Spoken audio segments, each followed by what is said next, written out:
One, two, three, four.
In the news, the Liberals refuse to have a full debate on their license to kill. Bill C-14 that amends the Criminal Code of Canada to allow for some people to commit what they call culpable homicide. Yes, culpable homicide. That's the first line of the bill, but they won't even allow for it to be fully debated in the public view. We live in a culture of death. The government legalized murder, from abortion to euthanasia.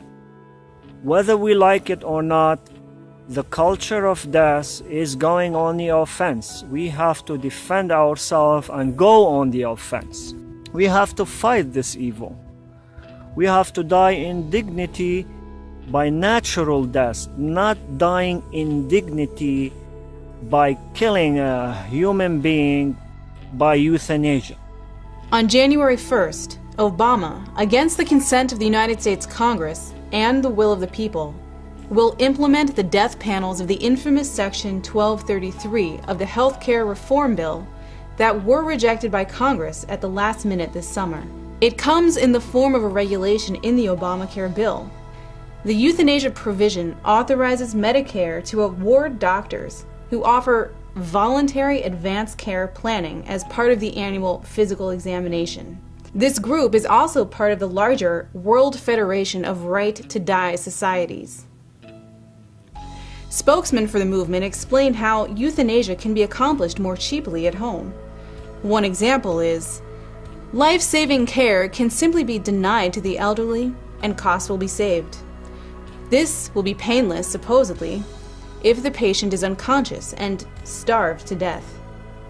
Starvation being one of the first methods used by the Nazi T4 killers before gassing was adopted. On April 19th, 2012, my mother receives a lethal injection in the hospital of the Free University in Brussels. But you had no idea? No.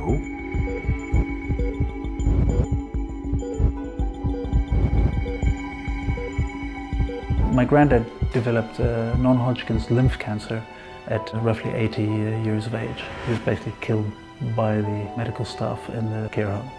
My mother was physically healthy. I mean, she was, yes, indeed. She was going in and out of depressions all her life, but is this a reason for euthanasia? Apparently it is. We had a few times when people tried to put us under pressure to have her euthanized. She's just a child like every other child in our family. So my mother, instead of going for the palliative treatment, she said, I want euthanasia. Had there been no euthanasia in Belgium, she would not have applied, for sure. I think it's impossible to put safeguards, because it's also impossible to know what is a terminally ill situation. In Belgium, patients are killed by euthanasia at the first diagnosis of Alzheimer or of a malignant disease of a cancer. From all the cases, only 60 to 70% were declared to the Commission. So this means that 30 to 40% of the cases of euthanasia are even not declared, and there is no control of the law. Frank van den Bleeken is a convicted rapist and murderer serving a life sentence in Belgium. After a 3-year legal battle, he will soon be put to death. But this isn't capital punishment. This is euthanasia. Belgium has agreed to help him, quote, die with dignity, unquote, making him the first prisoner to take advantage of Belgium's rather liberal euthanasia laws. And that is what makes this case so interesting. An obvious question is, if this is in the interests of the population, why is it so important to keep it a secret? But we already know the answer. This is not just some renegade congressman acting on his own to sneak in legislation unconstitutionally. This is Obama. As LaRouche has warned, since the November 2nd elections, Obama is now disregarding the legislative process completely. If he can't get what he wants through the Congress, he will do it by executive order, or in any way he can. Obama has crossed the line and now is an open follower of Adolf Hitler and his genocidal policies. This is the policy that was enacted under Hitler's Nazi Germany. The real question is, will we let him get away with it?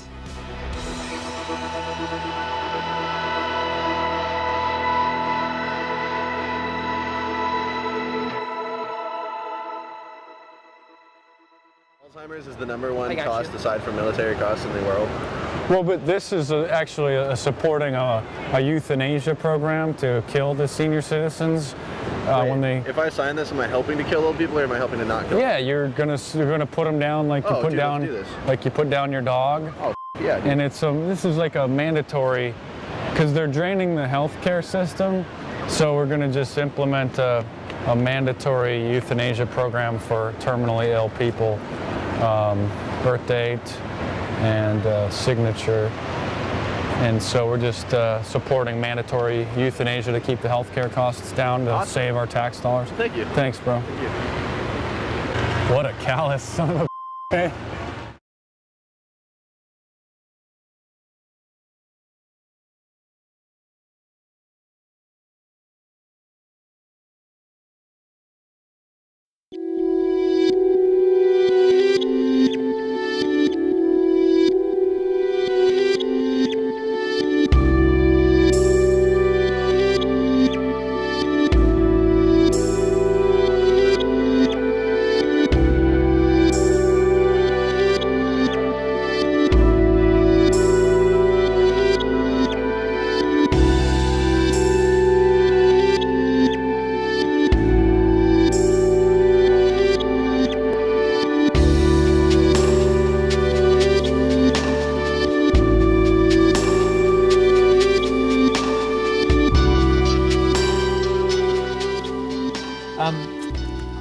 I think there should, of course, be empathy and respect for every student, regardless of their identity or regardless of anything that's going on in their life. And we know that the major cause of bullying in school is because of body image issues. Now, that's not to say that kids don't get bullied because of their gender identity or sexuality, but we've got programs in schools here in Victoria, the Bully Stoppers program, which does address homophobic bullying. I think you can address bullying without then going to contested gender ideology. And this is contested. I mean, people like Germaine Greer and the feminist movement do not go along at all with this. And studies that have been done of transgendered people who have had sex reassignment surgery, people who've been followed for some 20 or so years, have found that after 10 years of, from the surgery, that their suicide mortality rate was actually 20 times higher than the non-transgendered population. So I'm very concerned that here we are encouraging young people to do things to their bodies.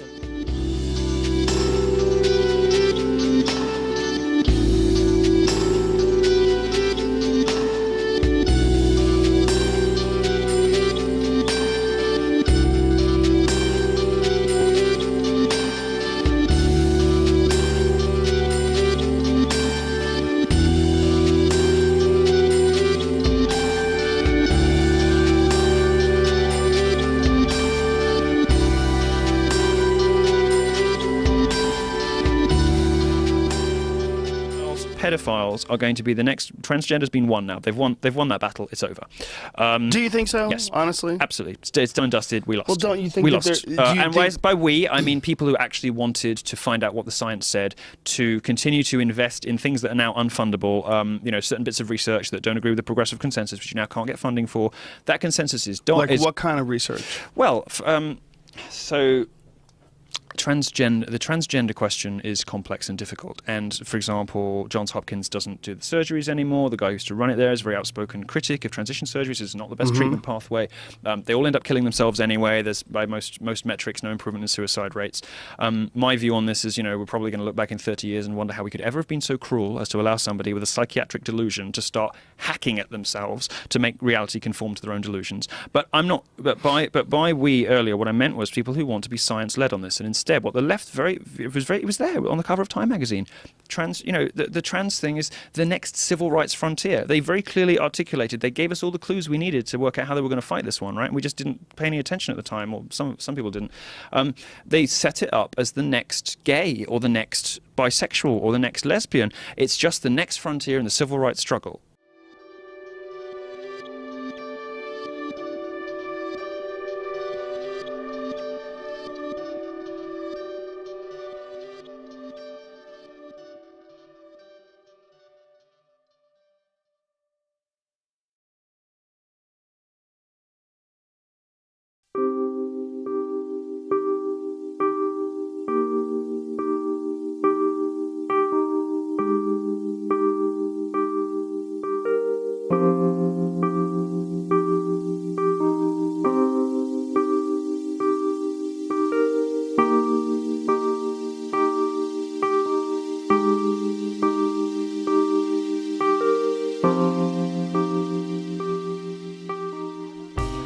I heard she had appendicitis. Well, I heard she went to the countryside. Appendicitis? Oh, wait a minute. You guys are talking about abortion. Because there's no shame in it. Abortion, yeah, we do that. On the issue of life, to me, the issue of life is not a political issue. It's a human rights issue, and it's a difficult issue because it puts in conflict two competing rights. On the one hand is the right of a woman to choose what to do with her body, which is a real right. And on the other hand is the right of an unborn human child to live. And they're in conflict, and as a policymaker, I must choose which one of these two sides takes precedence. And I've chosen to err on the side of life. Here's what I find outrageous. There has been 5 Democratic debates. The media has not asked them a single question on abortion. And on abortion, the Democrats are extremists. Why doesn't the media ask Hillary Clinton why she believes that all abortion should be legal, even on the due date of that unborn child? Why don't they ask Hillary Clinton why she believes that partial birth abortion, which is a gruesome procedure that has been outlawed in this country, she thinks that's a fundamental right? They are the extremists when it comes to the issue of abortion, and I can't wait to expose them in a general election.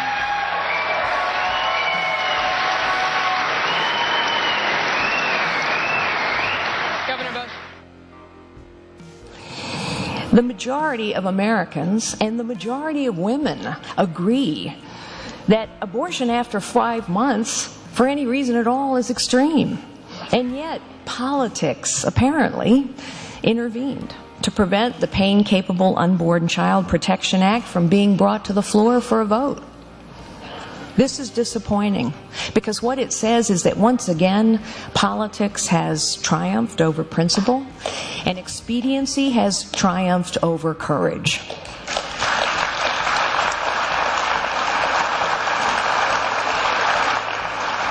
This is not leadership of the House. And it is on the issue of life that the hypocrisy of liberals is at its most breathtaking. Liberals believe that flies are worth protecting, but the life of an unborn child is not. Liberals raise the A word. I'm Brian Lilly with the Rebel.media. The new Liberal government is moving pretty quickly on one of their key issues, abortion. Sure, they didn't spend much time campaigning on abortion during the election, but make no mistake, abortion is a big issue for the Liberals. Abortion is available pretty easily across the country. It's legal. There's no laws restricting abortion, not even at 9 months. If you can find a doctor to abort your baby the day before your due date, that's legal in Canada and fully funded by taxpayers. The majority of abortions happen much earlier in the pregnancy, but that's the reality. Let's face that. What Minister Philpott, the media party, and abortion activists are upset about is that you can't get an abortion in every small town in Canada. Sometimes you've got to drive somewhere else. And this, they say, is wrong. But Minister Philpott wants to make sure that women in small towns aren't inconvenienced by having to go to a larger centre to get an abortion. So she's going to be pushing the provinces to increase funding for abortions. She'll push them to open clinics, maybe even private clinics, to make access even easier. Too bad she won't do the same for heart operations or hip replacements. It really shows you where Liberal priorities lie, with abortion, not life-saving or life-improving surgery. Another sign of how much Liberals value abortion, they rail against private clinics in Canada's healthcare system. They fight against private MRI clinics or surgical clinics, but they either turn a blind eye or outright champion private abortion clinics. It's telling about what they value and what they hold dear.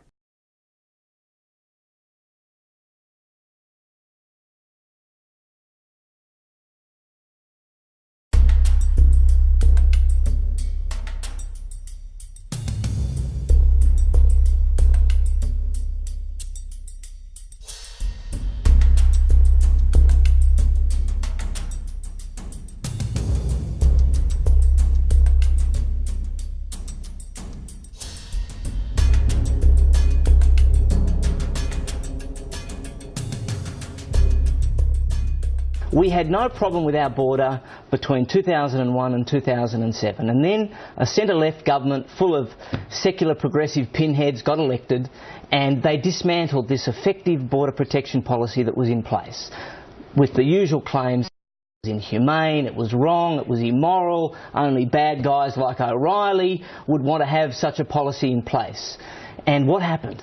We've had, in the last 4 years, before the change in government, more than 50,000 illegal immigrants arrived on over 800 boats. 1,200 people, Bill, tragically died at sea making the journey. There was a $10.3 billion budget blowout. And it's not fair to the genuine refugees, part of Australia's already very generous refugee intake. It was costing us so much money. We didn't know who these people were. And of course, we wanted to save lives. And what's more humanitarian? Yeah, if you're floating across open water, I mean, if you're encouraging that, they're going to be like the Haitian boat people. And that's why I think, Bill, that President Obama has got to toughen up. All right, he's got to show seem like that's going to happen, but we'll see.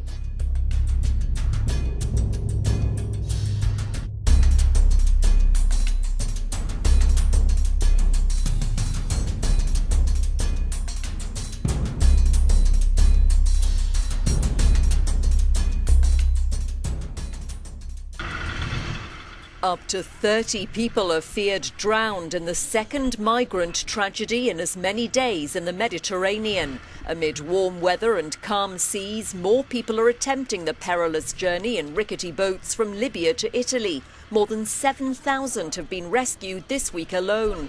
In the latest disaster, at least 80 migrants were pulled to safety after their vessel overturned. As many as 30 more, though, are feared dead. On Wednesday, a large fishing boat also capsized off the Libyan coast. Over 500 people were saved, but at least 5 migrants lost their lives.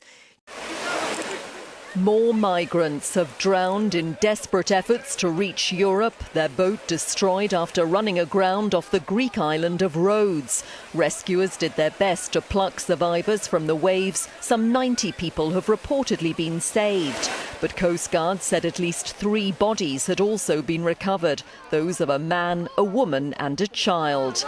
Around 30 of those pulled ashore from the floating debris of their wrecked vessel have been taken to hospital.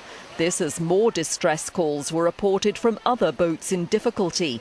On one sinking boat in the Mediterranean, at least 20 people are said to have died.